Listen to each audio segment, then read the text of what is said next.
তো আসসালামু আলাইকুম, শফিক ভাই কেমন আছেন? জি আলহামদুলিল্লাহ ভালো আছি। ভাই আপনি কেমন আছেন? জি আমি ভালো আছি। তো আজকে আমাদের টপিকটা ফার্স্টে বলি। আমরা আমাদের জীবনের প্রায় সমস্ত সম্পদ নিয়ে আমরা স্বপ্ন দেখি একটা বাসার, সেটা অ্যাপার্টমেন্ট হোক, সেটা জমি কিনে বিল্ডিং বানানো হোক। ভাইয়া, before going into the main topic, আমি জাস্ট কিউরিয়াসিটি থেকে একটা কোয়েশ্চেন করবো। সেটা হচ্ছে গিয়ে যে সিডনি ইউনিভার্সিটি অস্ট্রেলিয়ার সেকেন্ড বেস্ট ইউনিভার্সিটি এবং পৃথিবীর সবচেয়ে ভালো ইউনিভার্সিটিগুলোর একটা। তো অবভিয়াসলি সিডনি ইউনিভার্সিটি যখন আপনি মাস্টার শেষ করেছেন, সেটার পরে আপনার অস্ট্রেলিয়াতে প্রচুর কাজ করার সুযোগ ছিল, অস্ট্রেলিয়া বা ইউএসএতে প্রচুর কাজ করার সুযোগ ছিল, সেটেল হওয়ার সুযোগ ছিল। সেটা বাদ দিয়ে আপনি বাংলাদেশে উদ্যোক্তা হিসেবে যাত্রা শুরু করলেন এবং সেটা 2015-তে শুরু করেছেন।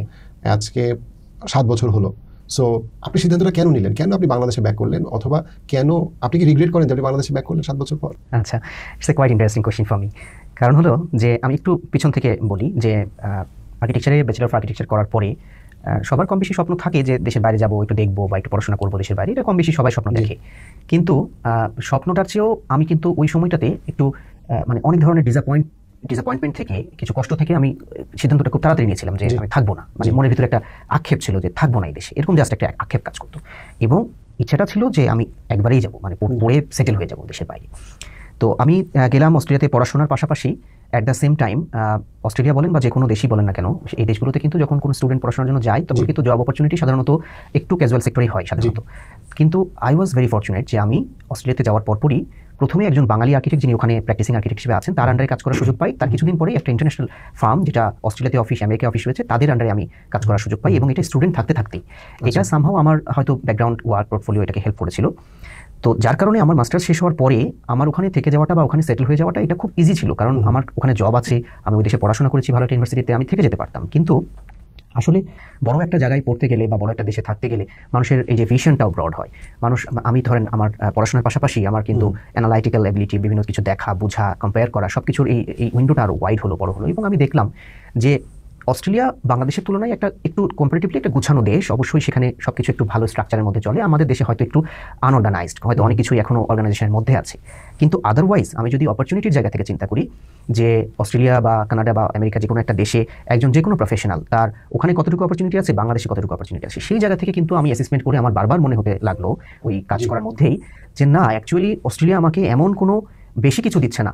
ইন টার্ম অফ মানির জায়গাতে আমি বলছি না, in term of work opportunity, আরও বড় কাজ করা, আরও বড় জায়গায় যাওয়া, সব কিছু মিলিয়ে ইম্প্যাক্ট তৈরি করা, এই জায়গাতে এমন কিছু নয়। বরং আমি যদি কম্পেয়ার করে দেখি, আমার কাছে মনে হলো যে না, অ্যাকচুয়ালি এরকম অস্ট্রেলিয়ার মতো একটা দেশের চেয়ে বরং বাংলাদেশে বরং কাজের সুযোগ, এগিয়ে যাওয়ার সুযোগ অনেক বেশি। এবং এই 7 বছর কাজ করার পরে আমার কখনোই মনে হচ্ছে না যে এটা আমি কোনোভাবেই ভুল করেছি। কারণ দেশে আসার পরে আমার প্যারালালি মাল্টিপল অপরচুনিটি তৈরি হয়।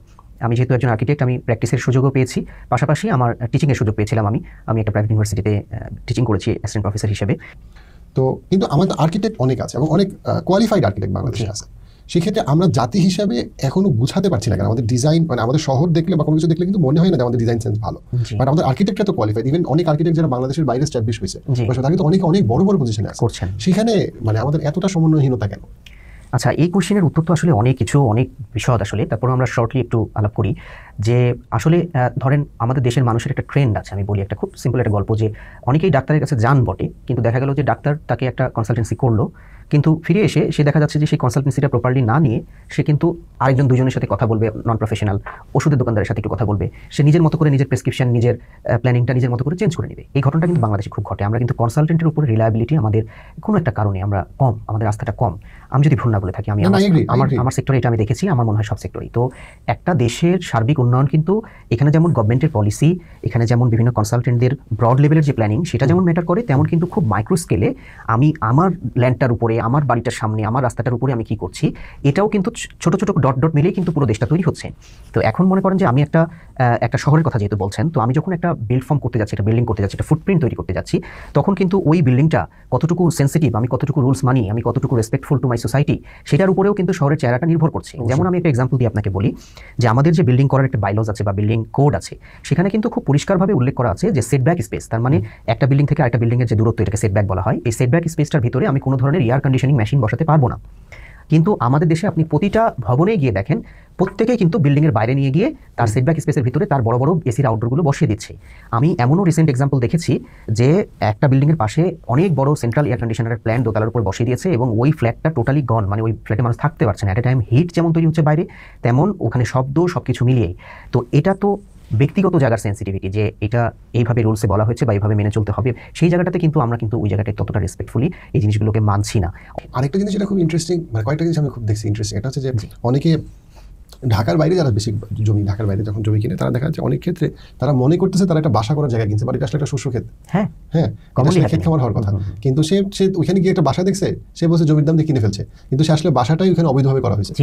এটা গেল একটা। আরেকটা জিনিস সেটা হচ্ছে যে যেমন ধরেন কিছু কিছু জায়গায়, ফর এক্সাম্পল পূর্বাচলে এখন এটা অনেক হচ্ছে, সেটা হচ্ছে যে নামে বেনামে বিক্রি হচ্ছে, রাইট? একই জমির 3 মালিক, হ্যাঁ, একটা অথেন্টিক, বাকি 2টা অথেন্টিক না। সো দালাল পার্টি দেখা যাচ্ছে যে একটা বুঝাই দিছে একটা, এবং খুব আজব লাগে আমার কাছে জিনিসটা। সেটা হচ্ছে যে একটা মানুষ তার বেতন নিয়ে সে, অথবা সে একটা রিক্সা চালকের সাথে, একটা সবজিওয়ালার সাথে সে খুব দামাদামি করে, কিন্তু অনেক সময় সে তার 10 বছরের বেতন দিয়ে একটা জমি কিনতেছে, তখন আছে হ্যাঁ ঠিক আছে, সেই কেয়ার নাই তার, সেই যত্ন নাই, এবং সে মানে 5 টাকা বাঁচানোর জন্য সে অস্থির, কিন্তু তার এখানে তার প্রায় 50 লাখ 1 কোটি টাকার একটা ইনভেস্টমেন্ট সে কেয়ারলেসলি করতেছে। খুবই সত্য কথা। এটা খুব আজব। আরেকটা মানে ফাইন্যান্সিয়াল ইন্টেলিজেন্সের খুব অভাব আছে। আরেকটা মানে যেটা জিনিস, সেটা হচ্ছে কি যে স্পেশালি যখন আপনি বললেন যে বিভিন্ন মানে প্রাইভেট হাউজিং এর কাছ থেকে জমি কেনা, এই জিনিসটা একটু বলেন যে প্রাইভেট হাউজিং এর জমি কেনার ক্ষেত্রে একটা বড় ব্যাপার হচ্ছে যে অনেকে জমি কেনে প্রাইভেট হাউজিং এর আশ্বাসে যে তারা তাকে রেজিস্ট্রেশন করাই দিবে, কিন্তু তার জমি কিন্তু রেজিস্ট্রেশন করা নাই।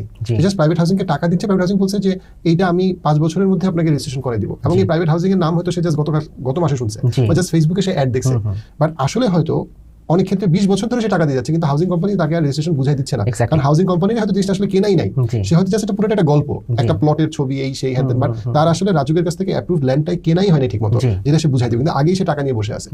এটা তো খুবই হচ্ছে। ধরেন বিশেষ করে আপনি যদি ঢাকার কনটেক্সটে যদি একটু বলি, আমরা 300 ফিট যে এক্সপ্রেস হাইওয়ে হয়েছে সেটা দিয়ে তো আমরা যাওয়া আসা করি সবসময়। এটার আশেপাশে 2 পাশেই বোধহয় 50-60 কিলোমিটার জুড়ে 2 পাশে শুধুই বড় বড় হাউজিং প্রকল্প। একটা আছে পূর্বাচল যেটা সরকারি, এছাড়া জলসিঁড়ি আছে, এই বাদে আরও কিন্তু অসংখ্য। হ্যাঁ, এইগুলোর ক্ষেত্রে এই ঘটনাগুলো ঘটছে যে আসলে তাকে ল্যান্ড বিক্রি করতে গেলে তো ল্যান্ডটা একটা জায়গা থেকে অ্যাকোয়ার করতে হবে, কারো কাছ থেকে নিতে হবে। অনেক সময় সে 1/3 জমি নিয়ে একটা হাউজিং প্রকল্প চালু করে দিচ্ছে, বলছে যে আস্তে আস্তে এগুলো দিব, তোমাকে বুঝিয়ে দিব। এটার চেয়েও বড় যেই সমস্যাটা হতে পারে যে আমি ওখানে যখন একটা ল্যান্ড কিনছি, আমার একটা স্বপ্ন যে কোনো না কোনো সময় আমি ওখানে একটা বাড়ি করবো বলে কিনছি। কারো কারো ক্ষেত্রে ইনভেস্টমেন্ট, যে কিনে বেচে দেবো। আবার অধিকাংশ মানুষই কিন্তু একটা কিছু করবে ওখানে, এই স্বপ্ন নিয়ে কেনে। কিন্তু আমাদের কিন্তু জমির কিন্তু ওই যে আগেও বললাম যে জমির কিন্তু টাইপোলজিটা কিন্তু ভাগ করা আছে।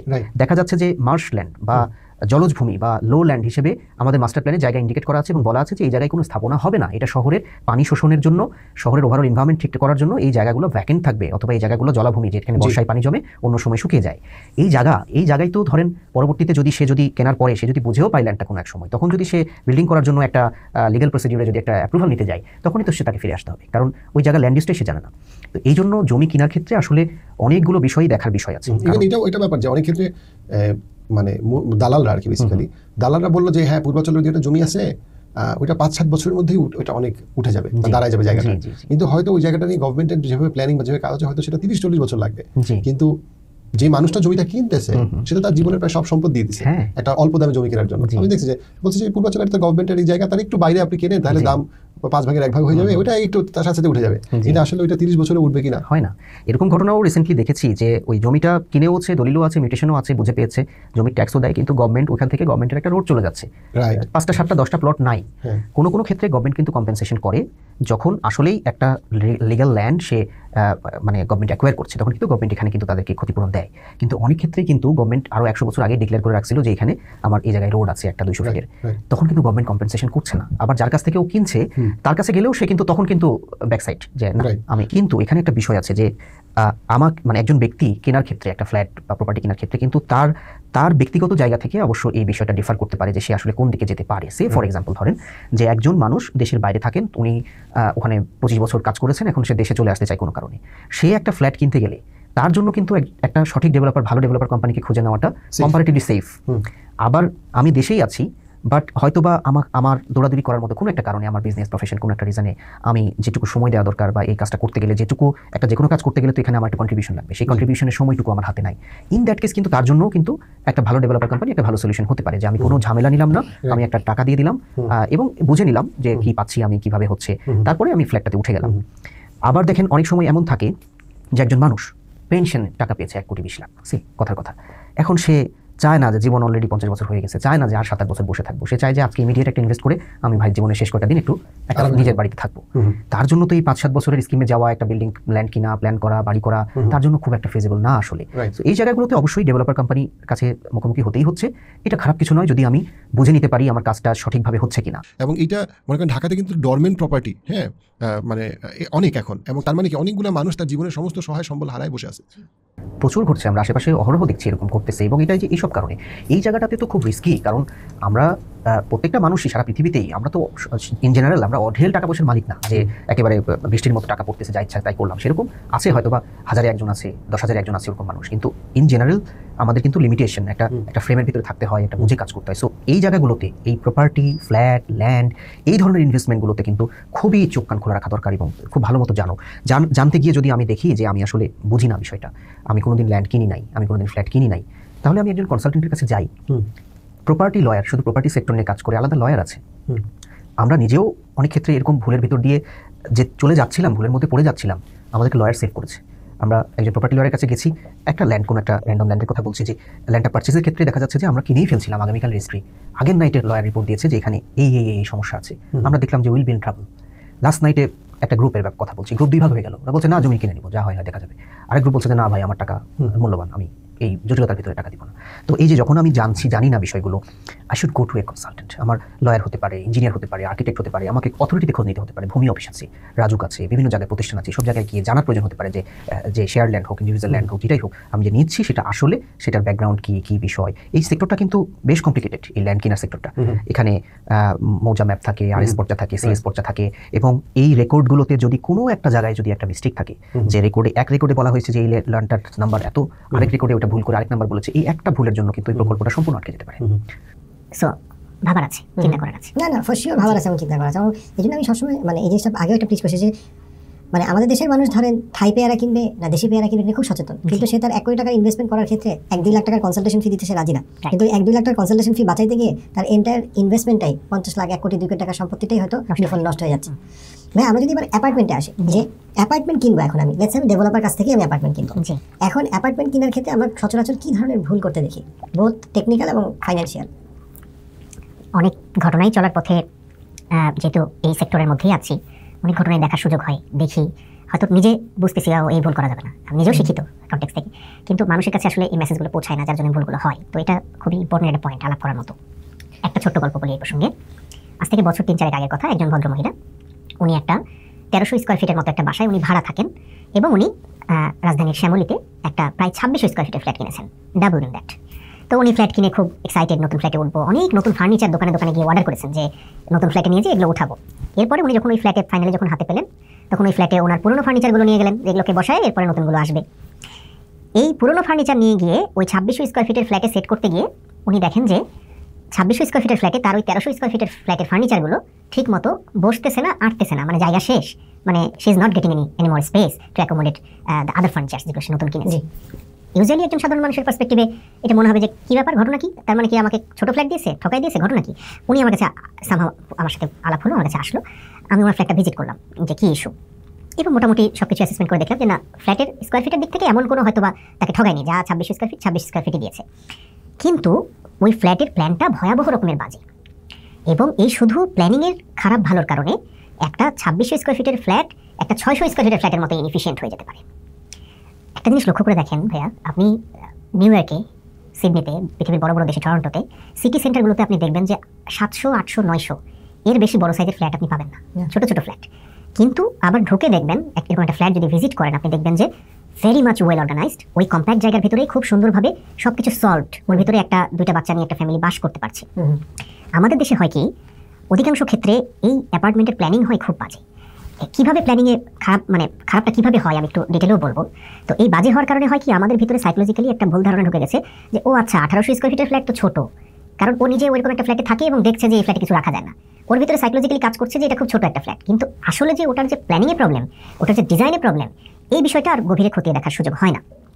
কেমন প্রবলেমটা কীভাবে হয়, এই যে 1300-2600 দুটো ফ্ল্যাটের কম্পারিজন দিলাম, এটা খুব সিম্পল, এটা বোঝার জন্য এমন কোনো ডিটেল নলেজ লাগে না। ধরেন একটা ডাইনিং স্পেস, একটা বাসার একটা ডাইনিং স্পেস, সাধারণত কি হয়, একটা ডাইনিং স্পেস থেকে বিভিন্ন বেডরুমের, কিচেনের 5টা-7টা দরজা কানেক্টেড থাকে, এটা একটা সেন্ট্রাল লবির মতো কাজ করে।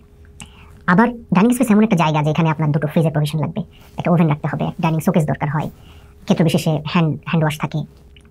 এখন যিনি এটা ডিজাইন করবেন তাকে তো শুরুতেই ডিজাইনের সময় তাকে মাথায় এটা চিন্তা করতে হবে যে এখানে একটা ডাইনিং টেবিল রাখার পরেও যেন ফ্রিজটা রাখার মতো জায়গাটা এখানে এই স্পেসে এখানে এই ফ্রিজটা বসবে। যখন এটাকে প্ল্যান করে করা হলো তখন আসলে প্রত্যেকটা জিনিসেরই অ্যাকোমোডেশন ওখানে হয়ে যাবে। আর যদি প্ল্যানিংটা যদি এমন হয় যে হ্যাঁ যে ডিজাইন করেছে সে এগুলো তার মাথায় নেই, সে এই সেক্টরের হয়তো তার এক্সপার্টিস খুবই কম, তখন কি হবে, আপনি ফ্ল্যাটটা কেনার সময় দেখেছেন ও আচ্ছা হ্যাঁ এটা ডাইনিং এত বাই এত লেখা আছে, ওই শুধু লেখাটুকুই আমি জানি। এরপরে যখন আমি ফ্ল্যাটে ফ্রিজ নিয়ে চলে আসছি তখন দেখতেছি যে আরে ফ্রিজ কোথায় রাখবো এটা তো দেখানো নেই, আলটিমেটলি কি আমি বেডরুমে নিজে ফ্রিজ রাখবো, সেটা তো হয় না। তার মানে কি, তার মানে একটা যে কোনো একটা ফ্ল্যাটের ডিজাইন, একটা বিল্ডিংয়ের ডিজাইন, এখানে এই যে ফাংশনাল এফিসিয়েন্সি, যে জীবনের প্রতিটা স্টেপকে চিন্তা করা এবং সেই অনুযায়ী প্রপার সলিউশনগুলো করে একটা ফ্ল্যাটকে ডিজাইন করা, এইটা কিন্তু খুব গুরুত্বপূর্ণ। কারণ আমি যে স্পেসে বসবাস করছি এটা অনেক বড় একটা ফ্ল্যাট হলেও ডিজাইন খারাপ হওয়ার কারণে এমন হতে পারে যে এটা আসলে একদম ডিজাস্টার, আনইউজেবল। আপনার মানে এখানে হয় কি যে অনেক ক্ষেত্রে মানুষ যেটা মনে করে যে আমি যদি কোনোভাবে ওই যে নদীর ওই পারটা সবসময় বেটার, হ্যাঁ, বাট আসলে কোনো সমস্যা নেই নদীর ওই পারে যেতে, কিন্তু সবখানেই চ্যালেঞ্জ আছে।